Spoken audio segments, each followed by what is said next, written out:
All right, here with Senator Todd Young. Senator, thank you so much for taking some time with us today. We're seeing some better projections, but we're also seeing the number of cases climb here. How concerned are you about our ability to handle this surge here in Indiana and beyond with the number of cases and deaths sadly still climbing? Well, I have great confidence in our state leadership. I mean, I think by all accounts, as I speak with my neighbors, as I talk to people through platforms like this, people are really happy with the governor and his health team's response. And it's essential that we have our executives allowing their public health experts to lead the policy response. And that's what Governor Holcomb has done. Am I concerned? Of course I'm concerned, like all officials and really all Americans, that we get out in front of this to the extent possible. And once the worst hits, that we have the capacity to respond. All right, we've been hearing directly from some Hoosiers. I want to bring some of their questions to you today as well. Speaking of small business, first we have a question from Robin Brammer, who owns the Bank Restaurant in Pendleton. Here's what he told us about the federal relief process. We were supposed to see $10,000 in an advance into our account within 3 business days. That was 2 weeks ago this coming Friday, and we have seen nothing. Ben Robertson from Bedford said he just received payment for unemployment, but didn't include $600 a week. He thought the federal government was supposed to add, and he wants to know if they'll be back paid for weeks it wasn't added. I know that's a very specific question about one person's situation, but more broadly here, what's your advice for those in that predicament waiting for additional unemployment relief?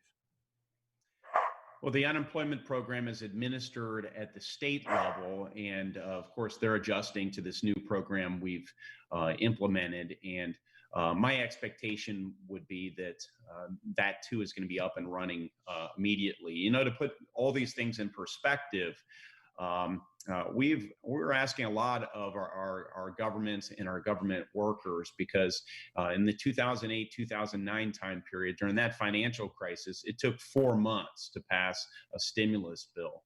We literally responded in a bolder fashion over the course of 3 weeks.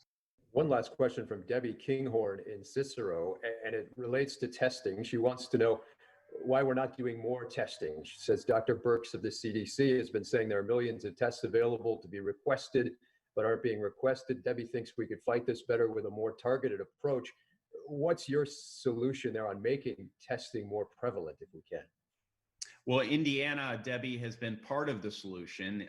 Indiana is the most manufacturing intensive state in the country, and we have been producing so many different items, not just components for tests, but also PPE, and we're even trying to manufacture ventilators up at the GM plant in Kokomo. So manufacturing is part of the answer. Procurement of existing supplies domestically and internationally is also part of the answer.